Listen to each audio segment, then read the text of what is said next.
Students स्वागत है आपका अपने YouTube चैनल पाठ्यक्रम क्लासेस में। तो आज हम लोग पैरेललोग्राम लॉ ऑफ एडिशन करेंगे, रिजोल्यूशन ऑफ वेक्टर्स करेंगे और वेक्टर का एनालिटिकल फॉर्म करेंगे। एनालिटिकल फॉर्म मत कोऑर्डिनेट ज्योमेट्री में उसको रिप्रेजेंट करेंगे, ठीक है। तो बिना लेट करते हुए आइए चलिए देखते हैं what is parallelogram law of addition. हम लोगों ने ट्रायंगल लॉ में क्या देखा था कि अगर एक वेक्टर है ए वेक्टर और एक वेक्टर है बी वेक्टर, अगर इन दोनों वेक्टर्स को हमको ऐड करना है तो आप क्या करोगे, कोई भी वेक्टर फ्री वेक्टर होता है। फ्री वेक्टर मीन्स किसी भी वेक्टर को हम उसका डायरेक्शन और मैग्नीट्यूड चेंज किए बिना उसको हम रिप्लेस कर सकते हैं। रिप्लेस कर सकते हैं क्या मतलब, पैरेलली शिफ्ट कर सकते हैं। जैसे आप बी को इधर शिफ्ट करोगे तो याद रखना ट्रायंगल लॉ में हम लोगों ने किया क्या था, ए के फाइनल, ठीक है, फाइनल पोजीशन को बी के इनिशियल पोजीशन से कॉन्साइड करवाया था और जो रिजल्टेंट आया था कुछ अपना ऐसा आया था। ये मैं पढ़ाने वाला नहीं हूं, ये मैं प्रीवियस वीडियो में पढ़ा चुका हूं। ये आया था अपना resultant vector A plus B, ठीक है। तो पैरेललोग्राम लॉ ऑफ एडिशन में क्या कहता है, बस यही लॉ है लेकिन थोड़ा सा अंतर है, देखना ध्यान से।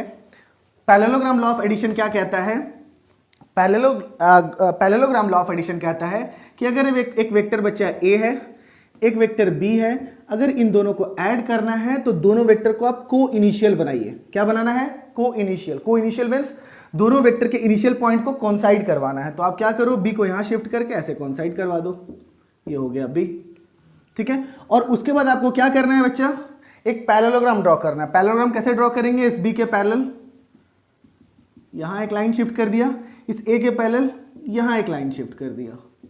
तो इसका जो बड़ा वाला डायगोनल होगा बच्चा, ये क्या देगा, ए प्लस बी। और पैरेललोग्राम लॉ ऑफ एडिशन में फायदा क्या हुआ कि हमको ए माइनस बी भी मिल जाता है। याद रखना, वेक्टर का साइन याद रखना, यहां से इनिशिएट करेगा, यहां टर्मिनेट करेगा, तो ये रिजल्टेंट क्या होगा, ए प्लस बी।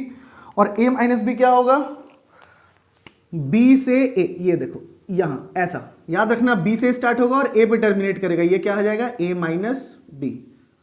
क्या होगा ये, ए माइनस बी। तो पैरेललोग्राम लॉ ऑफ एडिशन में हमको फायदा ये हुआ कि हमको ए प्लस बी तो मिला ही, साथ साथ क्या मिल गया, ए माइनस बी। आई होप आपको समझ में आया होगा। तो अब थोड़ा सा इसमें दिमाग लगाते हैं कि कैसे ट्रायंगल लॉ से हम पैरेललोग्राम लॉ ऑफ एडिशन में ला सकते थे। देखना ध्यान से, अभी अब हम ट्रायंगल लॉ ले रहे हैं यहाँ पे।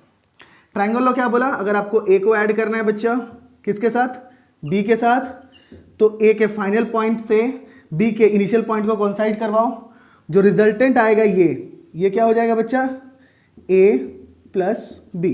अच्छा, अगर बच्चा ये वेक्टर बी है तो ये बताओ A minus B can be written as, A minus B को हम क्या लिख सकते हैं, ए प्लस माइनस बी लिख सकते हैं, ठीक। तो अगर ये बच्चा वी है तो माइनस बी क्या होगा, जस्ट इसका अपोजिट डायरेक्शन, ये होगा माइनस बी। कैसे, मैंने बोला था ये क्या वेक्टर होगा, ये अपोजिट वेक्टर है। अगर ए इस वेक्टर में है, इसका अपोजिट वेक्टर लिखना है हमको, तो वेक्टर के साइन को चेंज कर दो, ये इनिशियल पॉइंट, ये फाइनल पॉइंट, तो इसका इनिशियल पॉइंट यहां, फाइनल पॉइंट यहां, तो ये हो जाएगा माइनस ए। मैग्नीट्यूड सेम रहेगा, डायरेक्शन अपोजिट हो गया। तो ये अगर बी है तो ये हो गया माइनस बी। अब देखो इसमें भी ट्रायंगल लॉ लगेगा, यहां से यहां गए फिर यहां से यहां आए, तो रिजल्टेंट क्या होगा, यहां से यहां। ट्रायंगल लॉ यही तो कहता है, यहां से यहां गए, यहां से यहां गए, तो रिजल्टेंट क्या होगा, जहां से स्टार्ट किया था और जहां जर्नी एंड किया वो हो गया ए प्लस बी।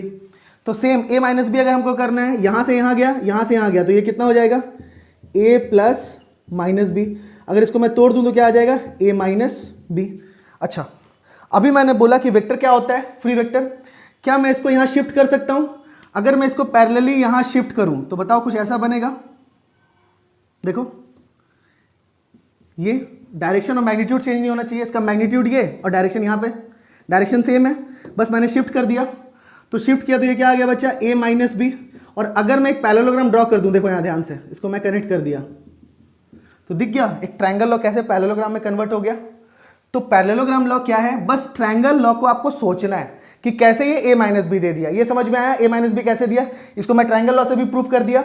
ये ए है, ये बी है, बी को अपोजिट किया माइनस बी, ए से यहां स्टार्ट किया, यहां से यहां स्टार्ट किया, तो रिजल्टेंट ये वाला ये कितना आ जाएगा, A plus minus B, that is A minus B. A minus B को मैंने यहां शिफ्ट कर सकता हूं, मैं यहां पे मेरा बेसिक वेक्टर ए था, बी था, ये आ गया ए प्लस बी, ये आ गया ए माइनस बी। तो क्या ये दोनों डायगोनल्स हैं, हाँ डायगोनल्स हैं। किसके डायगोनल्स हैं, एक पैरेललोग्राम के डायगोनल्स हैं जिसके साइड्स क्या है, A and B. I hope समझ में आया। चलो, तो हम लोग का नेक्स्ट टॉपिक है एनालिटिकल रिप्रेजेंटेशन। तो एनालिटिकल रिप्रेजेंटेशन में एक्चुअली हम लोग करते क्या है, हम वेक्टर को कोऑर्डिनेट ज्योमेट्री में पढ़ते हैं, ठीक है। तो कोऑर्डिनेट ज्योमेट्री में पढ़ने से पहले कोऑर्डिनेट ज्योमेट्री में हम पढ़ क्यों रहे हैं ये जानना इंपॉर्टेंट है। ठीक, तो और समझते हैं थोड़ा सा। पहले हम 2D लेते हैं। 2D मतलब 2 dimension, that is X axis and Y axis. तो 2 एक्सिस हम ले रहे हैं। ये हो गया बच्चों एक्स एक्सिस और ये हो गया वाई एक्सिस। ठीक, मान लो आप जर्नी यहां से स्टार्ट कर रहे हो। ठीक है, आपको इस पॉइंट पे पहुंचना है 1,2। तो ये पॉइंट एक्चुअली है क्या? ये जो कोऑर्डिनेट है इस पॉइंट का 1 और 2, ये क्या है? इस पॉइंट का एड्रेस है। ये क्या है? इस पॉइंट का एड्रेस। ये प्लेन में इनफाइनाइट नंबर ऑफ पॉइंट्स लाई कर सकते हैं, ये मानते हो? ठीक, इसमें एक पर्टिकुलर पॉइंट है जो कि किस कोऑर्डिनेट पे है? 1,2 पे। इस पॉइंट पे मेरे को पहुंचना है। तो हम लोग क्या करते हैं, जर्नी कहां से स्टार्ट करते हैं? 0 0 ऑरिजिन से। ठीक है, तो हम लोग कितना चल रहे हैं? एक्स एक्सिस में 1 एंड वाई एक्सिस में हम लोगों ने कितना चला? 2। तो हम लोग कहां पहुंचे बच्चा? इस पोजीशन पे। अगर इसको मैं वेक्टर लॉ से दिखाऊं, ध्यान से देखना, ट्रायंगल लॉ ऑफ एडिशन से दिखाऊं, तो क्या मैं इसको एक वेक्टर फॉर्म में दे सकता हूं? इधर से इधर गया मैं, फिर उसके बाद इधर से इधर गया। ट्रायंगल लॉ क्या बोलता है? पहले वेक्टर का फाइनल पॉइंट दूसरे वेक्टर का इनिशियल पॉइंट आप जोड़ दो। तो आप कहां पहुंचे? यहां पहुंचे। कहां से पहुंचे? आपने जर्नी कहां से स्टार्ट की थी? 0 0 से। तो इसको अगर मैं वेक्टर में दिखाऊं तो ऐसा दिखा सकता हूं इसको। ये हो गया रिजल्टेंट वेक्टर। अब ये रिजल्टेंट वेक्टर होगा कैसे? देखो ध्यान से। यहां पे एक्स एक्सिस के अलोंग यूनिट वेक्टर को हम दिखाते हैं। एक्स एक्सिस के अलोंग यूनिट वेक्टर को हम दिखाते हैं आई कैप से। सर यूनिट वेक्टर क्या होता है? यूनिट वेक्टर वो वेक्टर है जिसका मैग्नीट्यूड 1 होता है और उसका डायरेक्शन अलोंग एक्स एक्सिस। आई कैप का मैग्नीट्यूड 1 और इसका डायरेक्शन अलोंग एक्स एक्सिस। ठीक, वाई एक्सिस के अलोंग जो यूनिट वेक्टर होगा वो होगा जे कैप से दिखाएंगे और जेड एक्सिस के अलोंग जो यूनिट वेक्टर होगा उसको हम के कैप से दिखाएंगे। तो अभी हम लोग सिर्फ 2D पढ़ रहे हैं तो एक्स और वाई का काम आएगा अपना। ठीक है, यूनिट वेक्टर का फायदा क्या है सर? यूनिट वेक्टर का फायदा ये है क्योंकि इसका मैग्नीट्यूड 1 है, तो 1 से अगर आप किसी भी चीज को मल्टीप्लाई करो, 2 को मल्टीप्लाई करो तो आइडेंटिटी 1 क्या कहलाता है? आइडेंटिटी। 2 इंटू 1 दैट इज क्या रिटर्न करता है? 2। 3 इंटू 1 क्या करता है? 3 रिटर्न करता है। 1 अपनी आइडेंटिटी छुपा लेता है और जो भी हमको रिजल्टेंट चाहिए उसका मैग्नीट्यूड वो रिटर्न कर देगा। तो इस डायरेक्शन में हमने कितना चला? 1 के अलोंग यूनिट वेक्टर को क्या लिखेंगे? आई कैप। तो हम लोगों ने ऐसे चिपका दिया 1 आई कैप। फिर वाई एक्सिस के अलोंग हम लोगों ने कितना चला? 2 चला। तो वाई एक्सिस के अलोंग जो यूनिट वेक्टर है उसको लिखते हैं 2 जे कैप। वेक्टर एडिशन हम लोग को पता है क्या होता है? a plus B that is I cap plus 2 J cap. तो अगर इस वेक्टर का मैं इनिशियल और फाइनल पोजीशन को कुछ नाम दे दूं, जैसे इस इनिशियल पोजीशन का मैं नाम दे दूं o और इस फाइनल पोजीशन का नाम दे दूं p, तो OP वेक्टर को हम लोग क्या लिख सकते हैं बच्चा?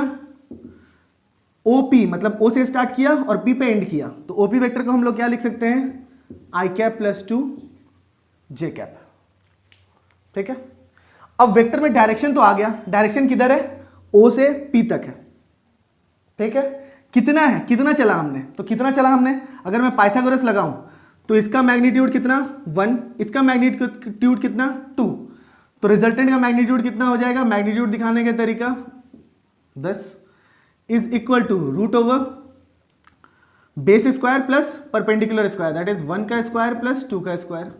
ये कितना हो गया बच्चों? 1 प्लस 4 दैट इज रूट 5। तो अगर मैं इसको जनरलाइज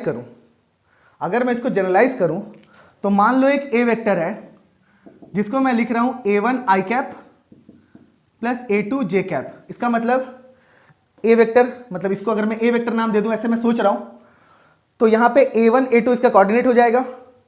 एक्स एक्सिस में कितना चला मैंने? a1, वाई एक्सिस में कितना चला? a2। तो इसका अगर मैग्नीट्यूड कैलकुलेट करना होगा तो देखो ध्यान से यहां पे देखना, आई का कोफिशिएंट क्या था? 1, तो यहां पे 1 का स्क्वायर हुआ था। जे का कोफिशिएंट क्या था? 2, तो यहां पे 2 का स्क्वायर हुआ था। तो ओपी का जो मैग्नीट्यूड आया था वो कितना आया था? रूट ओवर 1 का स्क्वायर प्लस 2 का स्क्वायर। सेम टू सेम अगर मैं ए का मैग्नीट्यूड लूं तो रूट ओवर आई का कोफिशिएंट कितना है? a1 that is a1 square plus J का कोफिशिएंट कितना है? a2 square. ये आ गया मैग्नीट्यूड का फॉर्मूला। तो क्या सीखा हम लोगों ने? अगर 2D में वेक्टर रिप्रेजेंट करना है तो x कोऑर्डिनेट के साथ क्या लगाने का? आई कैप। वाई कोऑर्डिनेट के साथ क्या लगाने देने का? जे कैप। अगर x और y कोऑर्डिनेट है, मींस x और y एक्सिस ही है, सिर्फ दो एक्सिस है, तो उन दोनों को प्लस कर देने का, i cap plus j cap के फॉर्म में लिखेंगे हम लोग किसी भी वेक्टर को। जब 2D में लिखना है तो उसका मैग्नीट्यूड कितना हो जाएगा, रूट ओवर i का कोफिशिएंट का होल स्क्वायर प्लस j के कोफिशिएंट का होल स्क्वायर। अच्छा, अब इसका डायरेक्शन क्या होगा? देखो, जब भी अगर डायरेक्शन पूछे ना और कोई भी चीज ना दिया हो तो याद रखना उसका x एक्सिस से डायरेक्शन लेते हैं। डायरेक्शन किससे लेते हैं बच्चा? x एक्सिस से। तो इस मान लो ये थीटा है, मान लो ये क्या है, थीटा। तो यहां पे अगर मैं tan थीटा बोलूं, tan theta is equal to क्या होता है, perpendicular by base, that is 2/1। Then theta is equal to कितना हो जाएगा बच्चों, tan inverse 2। Theta is equal to क्या हो जाएगा, tan इनवर्स 2। तो अगर मैं इसको जनरलाइज करना चाहूं, 2 किसका कोफिशिएंट है, y का, मतलब j का, और 1 किसका कोफिशिएंट है, i का। तो अगर एक वेक्टर दिया हुआ है, ध्यान से देखना, a vector that is a1 i cap plus a2 j cap, तो क्या मैं यहां से tan थीटा लिख सकता हूं, tan theta, theta is the angle made by this vector with the x axis in anticlockwise direction, in anticlockwise direction, ठीक है। तो tan theta can be written as mod of, mod ले रहा हूं मैं, positive value लेते हैं, a2 by a1। ऐसे आप मॉड नहीं लोगे तो भी चलेगा, क्यों? क्योंकि थीटा जो है फर्स्ट क्वाड्रेंट और सेकंड क्वाड्रेंट में वेरी कर सकता है, तो tan का वैल्यू नेगेटिव भी आ सकता है, ठीक है। लेकिन मैं यहां पे जस्ट कंज्यूम कर, मतलब एज्यूम करके चल रहा हूं क्या, कि ये फर्स्ट क्वाड्रेंट में, ठीक। तो a2 by a1, then theta is equal to, या तो आप मॉड हटा ही दो, ज्यादा अच्छा रहेगा, then theta is equal to tan inverse a2 by a1। ये फॉर्मूला आपको मिल गया, कोई प्रॉब्लम? चलो, तो एनालिटिकल रिप्रेजेंटेशन में एक चीज और हमको समझना था। क्या समझना था? देखो आप ध्यान से, हम लोगों ने क्या बनाया था, ये 0 0 था कोऑर्डिनेट, ये था 1,2, तो जो रिजल्टेंट वेक्टर आया था वो यहां से यहां आया था। तो ये वाला पॉइंट क्या था अपना, इसको नाम दे दिया था O, इसको नाम दे दिया था P। तो अगर आपको OP लिखना है, OP लिखना है तो करना क्या है आपको, coordinate of P minus coordinate of O लिखना है, और x के साथ x को घटाना है, that is x2 minus x1 into I cap plus y2 minus y1 into J cap. तो क्या हो जाएगा, 1 माइनस 0 इंटू आई कैप प्लस 2 माइनस 0 इंटू जे कैप। ये तो हम लोगों को समझ में आया। कैसे समझ में आया? यहां 1 चला था, यहां 2 चला था, क्योंकि हम लोगों ने रेफरेंस पॉइंट मतलब जहां से हम लोग जर्नी स्टार्ट करते हैं, ऐसे समझ लो वेक्टर में, जहां जो इनिशियल पॉइंट होता है वही अपना रेफरेंस पॉइंट होता है, ठीक। तो 0 0 से स्टार्ट किया, 1 2 पे पहुंचा। तो कहां से स्टार्ट किया, 0 0 से, कहां पहुंचा, 1 2 पे।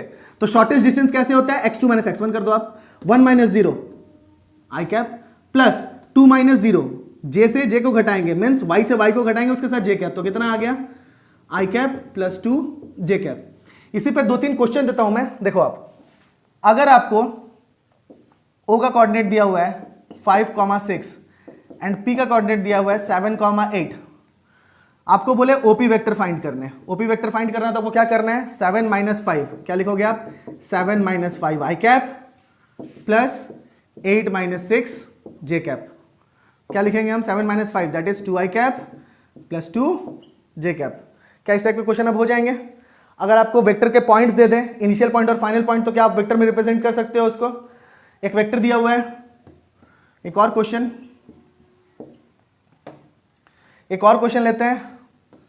एक पॉइंट दिया हुआ है आपका, P1 दिया हुआ है आपका 5, माइनस 2 एंड P2 दिया हुआ है आपका 3, माइनस 4। आपको बोला P1 P2 फाइंड करना है। याद रखना वेक्टर का साइन ऐसे लगा दे, P1 P2, मतलब आपने कहां से स्टार्ट किया, P1 से कहां जा रहे हो, P2 पे। तो आपको किससे किसको माइनस करना होगा, P2 माइनस P1 करना होगा।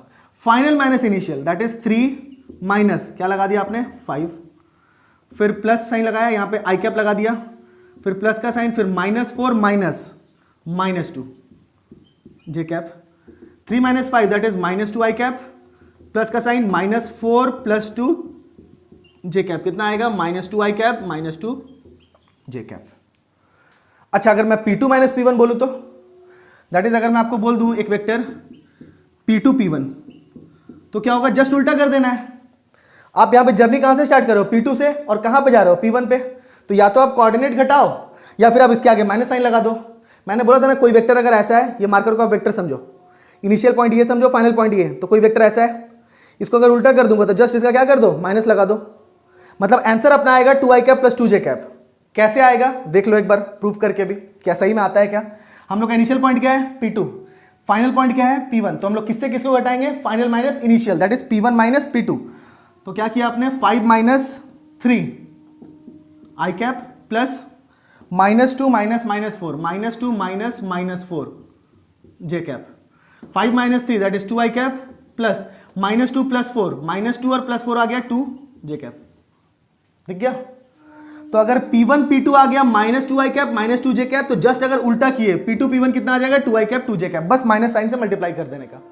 तो आपको दो कॉन्सेप्ट समझ में आया, एक ही क्वेश्चन को दो तरीके से सॉल्व करना समझ में आया। क्या, अगर आपको P1 P2 दिया हो, वेक्टर दिया हो P1 P2 निकालने एंड P2 P1, तो या तो आप P1 P2 निकाल दो, उसके साथ माइनस मल्टीप्लाई कर दो, P2 P1 आ जाएगा, और नहीं तो फिर कोऑर्डिनेट को माइनस करो।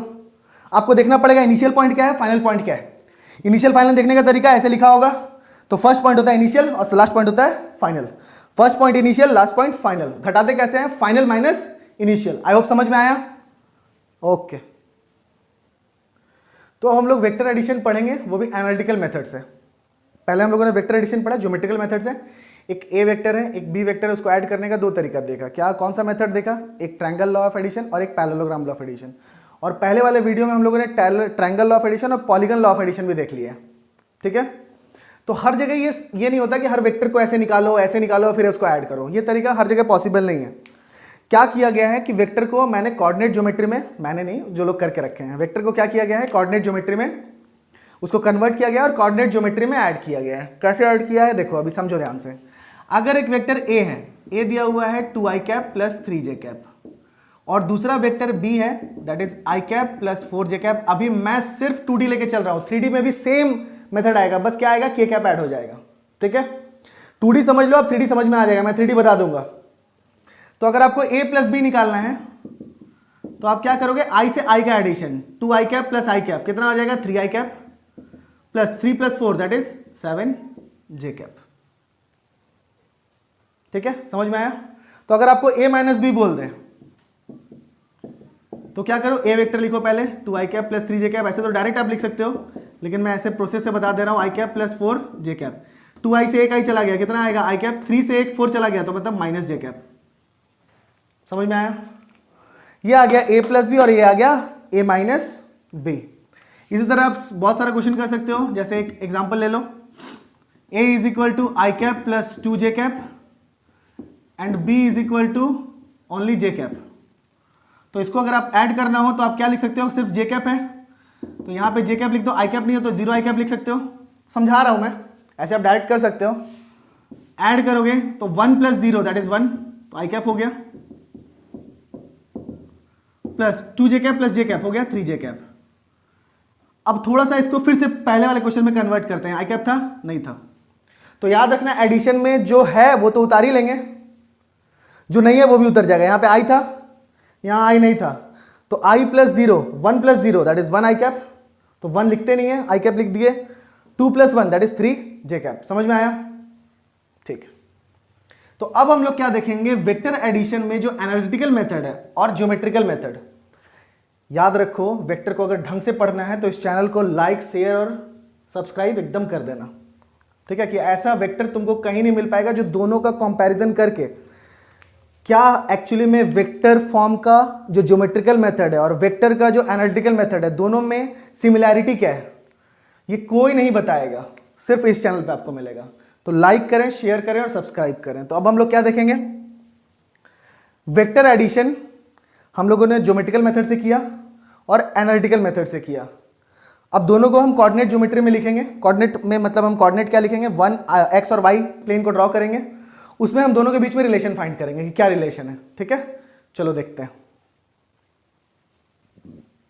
तो चलिए एक एग्जांपल लेते हैं और समझते हैं दोनों के बीच में रिलेशन। ठीक है, एक वेक्टर लिए ए लिख रहा है, एकदम simple example, 2 I cap plus 3 J cap. जे दिखता है ना, मेरा राइटिंग तो इतना सुंदर है, क्या बोले। एंड एक वेक्टर है बी लिया हमने 3 I cap plus 4 J cap. तो आप अगर एनालिटिकल मेथड से a प्लस बी करोगे तो कुछ नहीं है, x के साथ x ऐड करने का, मतलब i के साथ i और j के साथ j, तो 3 प्लस 2 आ जाएगा 5 I cap plus 4 plus 3 that is 7 J cap. अब एक्चुअली में दो वेक्टर को ऐड करने का मतलब क्या होता है, ठीक, आओ देखते हैं। ये आ गया अपना geometrical representation with analytical method. देखो ए से बी को ऐड कर रहे हैं तो ए को पहले कोऑर्डिनेट सिस्टम में लिखते हैं 2 i कैप 3 j कैप, तो इसका मतलब इसको लिख सकते हैं 2 - 0 i cap plus 3 - 0 j cap. मतलब मैंने ऑरिजिन से स्टार्ट किया और कहां पहुंचा 2, 3 पे। ध्यान से देखना, हम लोगों ने कहां से स्टार्ट किया 0 से स्टार्ट किया और कहां पहुंचा है मैंने, हम लोग यहां पहुंचे हैं 2, 3 पे। तो ये जो वेक्टर है इस वेक्टर को हमने नाम दे दिए ए वेक्टर, यही वेक्टर है ए वेक्टर। और इस ए वेक्टर को क्या लिखेंगे 2 - 0 that is 2 i cap plus 3 - 0 that is 3 j cap. लिखा? ठीक है। अब इसमें बच्चों ऐड क्या करना है, एक बी वेक्टर ऐड करना है जो कि कितना है 3 i cap plus 4 j cap. तो इसको एक कंप्यूटर लैंग्वेज की तरह समझो कि यहां पे हम लोग रुके हुए हैं, हम लोगों ने जर्नी कहां से स्टार्ट किया, मैं एक और मार्कर यूज कर रहा हूं, हम लोगों ने यहां से जर्नी स्टार्ट किया, इनिशियल पॉइंट दे दो O, फाइनल पॉइंट दे दो P, और इस OP वेक्टर को हम लिख क्या रहे हैं बच्चा, वेक्टर A की तरह दिखा रहे हैं। और A वेक्टर है क्या अपना 2 i cap plus 3 j cap. समझना, तो यहां से हम एक ड्रॉ करते हैं लाइन, परपेंडिकुलर खींचते हैं इस पे और एक परपेंडिकुलर खींचते हैं इस पे। तो बताओ ये कितना हो जाएगा, ये लेंथ ये हो जाएगा 2 और ये लेंथ कितना हो जाएगा 3। जब हम लोग O से P पे पहुंचे ही थे कि एक कमांड आया, क्या कमांड आया कि रुको अभी आप 3 चलो, किस पे चलो 3 x पे चलो, और 4 किस पे चलना है y पे। मतलब यहां से यहां तक आप पहुंचे ही थे, ऐसे और ऐसे जाके आप यहां तक पहुंचे ही थे कि आपको एक कमांड आया। वो कमांड क्या आया कि आप 3 और 3 चलो, यहां आप 3 चलो किस पे x पे, अभी बताया 3 i कैप मतलब 3 चलना है किस पे x पे, और 4 चलो किस पे y पे। तो 4 चल गए हम लोग किस पे y पे। थोड़ा और ऊपर ले लेते हैं इसको, ठीक है। 4 हम लोग कहां चले y पे। तो अब बताओ यहां से हम लोग कहां पहुंचे, यहां पहुंचे। तो इस वेक्टर को हम लोग ऐसे दिखा सकते हैं, थोड़ा सा टेढ़ा हो गया लाइन, समझो आप। इस वेक्टर को हम लोग ऐसे दिखा सकते हैं, इस पॉइंट को नाम ले लो Q। तो बताओ PQ वेक्टर क्या है, PQ वेक्टर को हम B वेक्टर की तरह दिखा रहे हैं, और B वेक्टर है कितना 3 i cap 4 j cap. B vector है कितना 3 i कैप और 4 j कैप। ध्यान से देखना 3 i कैप और 4 j कैप। अब समझना इसको, देखो हम लोग यहां और यहां 2 चले थे, यहां 3 चले थे, ठीक। फिर हम लोग यहां पे 3 चले, यहां 4 चले। तो यहां से अगर इसको हम ऐसे ड्रॉ करें तो ये वाला लेंथ कितना हो गया 3, ये लेंथ कितना हो गया 2, तो ये पूरा लेंथ कितना हो गया बच्चा 5, 3 और 2 कितना हो गया 5। ये लेंथ कितना है 3, ये लेंथ कितना है 4, तो पूरा लेंथ कितना हो गया बच्चा 7। पूरा लेंथ कितना हो गया 7। अभी मैंने ट्रायंगल लॉ में बताया था यहां से यहां चले, फिर यहां से यहां चले। मतलब हम लोग कहां से कहां चले, पहले हम लोगों ने यहां से यहां चला, फिर इसमें एक और वेक्टर किया, यहां से यहां चला। तो हम लोग इनिशियल और फाइनल क्या है, ये वाला वेक्टर बनेगा। देखो ऐसा, लाइन तो खिंचाने वाले से रहा हमसे, ये देखो ये एक वेक्टर बनेगा, ये वेक्टर होगा क्या OQ। और इस OQ वेक्टर को हम बोल रहे हैं A प्लस बी। सर ऐसा क्यों बोल रहे हैं सर A प्लस बी, ये A है, ये B है, ये A, ये B, तो ये क्या हो गया बच्चा A प्लस बी। अब A प्लस बी होगा कितना, देख लो इसका कोऑर्डिनेट, ये हो गया 5, ये हो गया 7, तो ये हो गया इसका कोऑर्डिनेट हो गया 5, 7। कहां से 0, 0 से कहां तक 5, 7 तक। तो इसको अगर लिखेंगे तो कितना हो जाएगा 5 - 0 that is 5 - 0 i cap plus 7 - 0 j cap. आएगा कितना 5 i cap plus 7 j cap. आएगा कितना 5 i cap plus 7 j cap. Analytical और ज्योमेट्रिकल रिप्रेजेंटेशन समझ में आया। यहां से यहां चले, यहां से यहां चले, तो कहां से कहां चले यहां से यहां चले। अब देखो क्या B सेटिस्फाई कर रहा है। अगर B वेक्टर को हमको लिखना है तो क्या करेंगे फाइनल माइनस इनिशियल।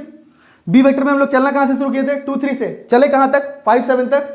तो 5 - 2 that is 3 i cap, 7 - 3 that is 4 j cap. Satisfy हो गया अपना। अब समझ में आया क्या रिलेशन है, कहां से लोग मतलब कैसे सोचा होगा। सोचो जिसने मैथ्स बुक लिखा है, जिसने वेक्टर लिखा है, वो कितना चीज सोच के उस छोटे से बुक में कितना चीज दे दिया आपको। बस आपको क्या करना है ना, रीड बिटवीन द लाइंस, आपको समझना पड़ेगा वो चीज। समझ में आया, ये A है, ये B है, तो रिजल्टेंट हो गया A plus B. A plus B को निकालने का तरीका है A से A को ऐड कर दो, मतलब I से I को, और जे से जे को। ये हो गया एनालिटिकल मेथड। और ज्योमेट्रिकल मेथड में भी देखो वही आ जा रहा है जो हम लोगों ने पढ़ा था। समझ में आया?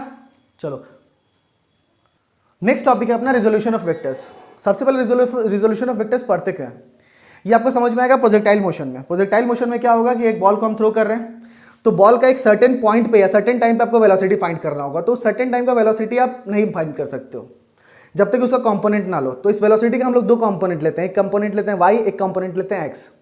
तो जो वेलोसिटी आएगी वो हो जाएगा √(vy² + vx²। अब यही चीज है कि क्यों ऐसा रिजोल्यूशन लिया, क्यों कंपोनेंट ले रहे हैं। रिजोल्यूशन क्या करता है, हमारे कैलकुलेशन को काफी आसान कर देता है, ठीक है, इसलिए हम लोग रिजोल्यूशन पढ़ रहे हैं। इसका जो मेन मेथड है, इसका कहाँ यूज है, ये आपको कहाँ समझ में आ जाएगा, ये आपको समझ में आएगा प्रोजेक्टाइल मोशन में और मोशन इन वन डायमेंशन में, जो कि हम लोग जस्ट वेक्टर खत्म होने के बाद स्टार्ट करेंगे, ठीक है। वेक्टर खत्म होने के बाद हम लोग बेसिक मैथमेटिक्स करेंगे। बेसिक मैथमेटिक्स खत्म होने के बाद हम लोग motion in one dimension, motion in two dimension, ये सब सारी चीज स्टार्ट करेंगे। तो सबसे पहले पढ़ते हैं रिजोल्यूशन ऑफ वेक्टर्स, ठीक। तो रिजोल्यूशन ऑफ वेक्टर्स में क्या करेंगे हम लोग, अभी हम लोग 2D पे ही चल रहे हैं, 3D में सारा चीज सेम है। तो 2D में हम लोग क्या कर रहे हैं, देखो ये है बच्चा x एक्सिस, ये है y एक्सिस, एक वेक्टर है a, ये वेक्टर क्या है a।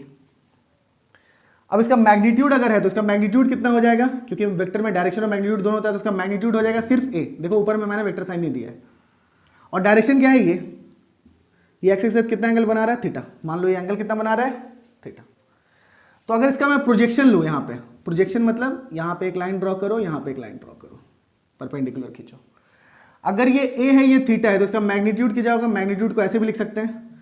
मैग्नीट्यूड ऑफ वेक्टर को दो तरीके से दिखा सकते हैं, या तो वेक्टर का साइन हटा दो तो a आ गया इसका मैग्नीट्यूड, या फिर वेक्टर को साइन को रहने दो और एक ऐसे डंडा खींच दो, तो ये हो गया इसका मैग्नीट्यूड, ठीक। अगर ये a है, ये थीटा है, तो क्या ये a cos थीटा होगा, ये मैं पढ़ा चुका हूं कैसे होता है, ये आप लोग प्रीवियस वीडियो में जाके देख लेना। a जिसके साथ एंगल बनाएगा, थीटा एंगल बनाएगा, उसका प्रोजेक्शन लेंगे तो a cos थीटा। a है, ये मैग्नीट्यूड है, ये cos थीटा। cos थीटा भी क्या होता है, एक रेशियो होता है, तो मैग्नीट्यूड इनटू रेशियो मतलब एक वैल्यू देगा आपको। और ये कितना हो जाएगा, a sin थीटा। ध्यान देने वाला बात ये है कि वेक्टर जब आप पढ़ोगे तो अभी इस वाले फिजिक्स में, मैथ्स में तो आपका वेक्टर में जब दो कंपोनेंट्स आप तोड़ रहे हो, मैथ्स में आपको पढ़ना पड़ेगा कोऑर्डिनेट ज्योमेट्री में, जेईई के सिलेबस में है। एक्स और वाई एक्सिस के बीच में एंगल कितना बनता है बच्चा, 90 डिग्री, ठीक है। तो एक्स और वाई के बीच में जब 90 डिग्री बनता है तो किसी भी वेक्टर को जब हम तोड़ते हैं तो दो म्यूचुअली परपेंडिकुलर एक्सिस में उसका रिजल्टेंट को तोड़ते हैं। लेकिन कभी कभी कैसा आएगा, एक्स और वाई के बीच में एंगल कितना बन जाएगा, अल्फा, और यहां पे एक वेक्टर होगा, उसका रिजोल्यूशन लेना पड़ेगा, ठीक है। तो वो क्वेश्चन भी मैं करवाऊंगा। पहले मैं बेसिक और जो अभी आपके सिलेबस में है वो मैं करवा दूं, उसके बाद में मैथ्स वाले पोर्शन में जब मैं मैथ्स कवर करवाऊंगा तो मैं आपको दिखाऊंगा कि कैसे कैसे क्या हो सकता है कोऑर्डिनेट ज्योमेट्री में, ठीक है। देखो यहाँ पे ये a है, तो ये हो गया a cos थीटा और ये हो गया a sin थीटा। अच्छा, इस पोजीशन तक पहुंचने के लिए हमको x एक्सिस में कितना चलना पड़ा, a cos थीटा। तो x एक्सिस का यूनिट वेक्टर क्या होगा, i कैप, और y एक्सिस में कितना चलना पड़ा, a sin थीटा। तो a sin थीटा के साथ हम j कैप लगा सकते हैं क्योंकि ये वैल्यू ही है। तो क्या हम वेक्टर a को ऐसे लिख सकते हैं, vector a can be written as a cos theta i cap plus a sin theta j cap. Sir इससे फायदा क्या हुआ, फायदा ये हुआ कि जैसे आप इसका मैग्नीट्यूड निकालोगे, याद अभी मैंने मैग्नीट्यूड का फॉर्मूला पढ़ाया, दो वेक्टर है, एक वेक्टर है उसके कंपोनेंट्स लिखे हुए आई कैप के साथ और जे कैप के साथ। तो अभी मैंने जस्ट पढ़ाया था a vector can be written as a1 i cap plus a2 j cap. तो magnitude of a is root over i के साथ क्या लिखा हुआ है, a1, तो a1 का स्क्वायर कर दो और a2 का स्क्वायर कर दो, उसका रूट ले लो। तो यहां पे i के साथ क्या लिखा हुआ है, मॉड a cos थीटा। तो यहां पे हम लिख सकते हैं मॉड a cos थीटा का होल स्क्वायर प्लस यहां पे मॉड a sin थीटा का होल स्क्वायर। तो जब ऐसा करेंगे तो देखो क्या आ रहा है, यहां पे आ जाएगा mod a square cos square theta plus mod a square sin square theta. क्या मॉड a स्क्वायर कॉमन आएगा, हाँ सर कॉमन आ रहा है, आ जाएगा sin square theta plus cos square theta. और sin square theta plus cos square theta आपको पता है कितना होता है, 1। sin square theta plus cos square theta 1 into mod a square आ गया, मॉड a स्क्वायर का रूट लेंगे, क्या आ गया, मॉड a। दिखा कितना फायदा है एक रिजल्टेंट को दो कंपोनेंट में तोड़ने का। तो mod a can be written as, देखो mod a is equal to, यहां पे मॉड a आ गया, तो मतलब हम किसी भी वेक्टर को इसके दो कंपोनेंट में तोड़ सकते हैं। कंपोनेंट को ही हम रिजोल्यूशन बोलते हैं। कौन सा कंपोनेंट? एक एक्स कंपोनेंट में और एक वाई कंपोनेंट में। एक्स कंपोनेंट में मतलब अगर एक्स एक्सिस के साथ थीटा बना रहा है तो मैग्नीट्यूड, वेक्टर का magnitude into cos theta. Y axis के साथ क्या लिख देंगे? वेक्टर का magnitude into sine theta. X के साथ क्या लगा देना है? आई कैप। वाई के साथ क्या लगा देना है? जे कैप। सर इसका फायदा क्या है? फायदा यही है कि अगर मान लीजिए आपको ए नहीं पता है, जैसे वेलोसिटी, आप एक प्रोजेक्टाइल मोशन में, मैं अभी एक एग्जांपल दे दे रहा हूं, प्रोजेक्टाइल मोशन में इस पॉइंट पे आपको वेलोसिटी पूछ दे, तो आपको इस पॉइंट पे वेलोसिटी ये वाला है, लेकिन आपको ये नहीं पता है। लेकिन आपको ये पता होगा, इसका कंपोनेंट पता होगा। आपको पता है वी एक्स, मतलब इस v का x कंपोनेंट को हम लिख रहे हैं vx, इसके y कंपोनेंट को हम लिख रहे हैं vy, तो आपको v निकल जाएगा। v can be written as root over vx square plus vy square. यही फायदा है रेजोल्यूशन लेने का। समझ में आया? आपको v नहीं पता है, वेलोसिटी उस इंस्टेंट पे नहीं पता है, लेकिन आपको x कंपोनेंट पता है, वेलोसिटी का x कंपोनेंट पता है, वेलोसिटी का y कंपोनेंट पता है। यही चीज सेम यहाँ पे आपको a नहीं पता है, लेकिन a का x कंपोनेंट पता है, वो कितना है? a cos theta. a का y कंपोनेंट पता है, that is a sin theta. तो हम लोग को पता है x कंपोनेंट का स्क्वायर प्लस y कंपोनेंट का स्क्वायर का रूट अंडर कर देंगे, रिजल्टेंट आ जाएगा। इसी तरह हमको v नहीं पता है, लेकिन हमको vx पता है और vy पता है, तो vx square plus vy square का रूट अंडर आ जाएगा मेरा v। समझ में आया कि रिजोल्यूशन कहां कहां फायदा देता है? रिजोल्यूशन हर जगह फायदा देगा, ऐड करने में भी फायदा आता है। ठीक है, आई होप समझ में आया होगा आपको। चलिए अब नेक्स्ट स्टार्ट करते हैं, नेक्स्ट टॉपिक। तो यहीं तक आज हम लोग रहने देते हैं, क्योंकि काफ़ी गर्मी है और गर्मी में आपके लिए वीडियो बना रहे हैं। ठीक है, तो चैनल को लाइक करना है, शेयर करना है और सब्सक्राइब बिल्कुल करते रहना है। नेक्स्ट वीडियो में हम लोग मल्टीप्लिकेशन ऑफ वेक्टर्स पढ़ेंगे। एडिशन ऑफ वेक्टर तो आपने देख लिया, आई से आई को ऐड करना है, जे से जे को ऐड करना है। हम लोगों ने क्या क्या पढ़ लिया? Parallelogram, law of addition, resolution of vectors, analytical method, analytical method के साथ ज्योमेट्रिकल मेथड का रिप्रेजेंटेशन, कैसे दोनों एक दूसरे के साथ कोरिलेटेड है, और अभी हम लोगों ने लास्ट में देखा है रिजोल्यूशन ऑफ वेक्टर्स। अब आगे हम लोग पढ़ेंगे वेक्टर मल्टीप्लिकेशन, दो तरह का multiplication, dot product and cross product. उसके बाद हम लोग क्या पढ़ेंगे? प्रोजेक्शन ऑफ वेक्टर्स, फिर angle between the two vectors find करना। ठीक है, और उसके बाद क्रॉस मेथड का बहुत सारा तरीका, और उसके बाद हम लोग ढेर सारा क्वेश्चन करेंगे जो प्रीवियस ईयर्स आईआईटी में आ चुका है। जहां जहां से मेरे को क्वेश्चन मिलेगा, जहां जहां जो भी पेपर में वेक्टर के क्वेश्चन आए होंगे या फिर जो वेक्टर से रिलेटेड होंगे, जिसमें वेक्टर का यूज हो रहा होगा, और ऐसे ऐसे क्वेश्चन जो कि आपने किसी और मेथड से बनाए होंगे लेकिन वेक्टर मेथड से काफी आसानी से बन जाएंगे, वो क्वेश्चन करवाऊंगा। ठीक है, याद रखना ये जो वेक्टर कर रहे हैं हम लोग फिजिक्स का वेक्टर कर रहे हैं। सर फिजिक्स का वेक्टर और मैथ्स का वेक्टर में अंतर है क्या? नहीं, अंतर तो नहीं है, लेकिन फिजिक्स के वेक्टर में आपको बहुत हद तक बहुत कम पढ़ना है। मैथ्स के वेक्टर में आपको 3D कंपोनेंट LMN पढ़ना होगा, डायरेक्शन कोसाइन डायरेक्शन रेशियो पढ़ना होगा। वेक्टर्स में और भी काफी चीजें हैं, वेक्टर्स में आपको सेक्शन फॉर्मूला पढ़ना होगा। ठीक है, तो मैथ्स वाले वेक्टर के लिए हम एक अलग सीरीज स्टार्ट करेंगे जिसमें फिजिक्स का वेक्टर का कॉमन रहेगा, लेकिन जो इसमें हम लोग नहीं पढ़े हैं वो हम लोग उस वाले वेक्टर में डालेंगे। ठीक है, मैथ्स वाले चैनल में, चैनल सेम रहेगा मैथ्स वाले प्लेलिस्ट में। तो अब नेक्स्ट वीडियो क्या अपलोड होगा? मल्टीप्लिकेशन का एंड उससे रिलेटेड सारे क्वेश्चंस। ठीक है, आई होप आपको समझ में आया होगा, आई होप आपको वीडियो अच्छा लगा होगा। तो लाइक करें, शेयर करें और सब्सक्राइब करें।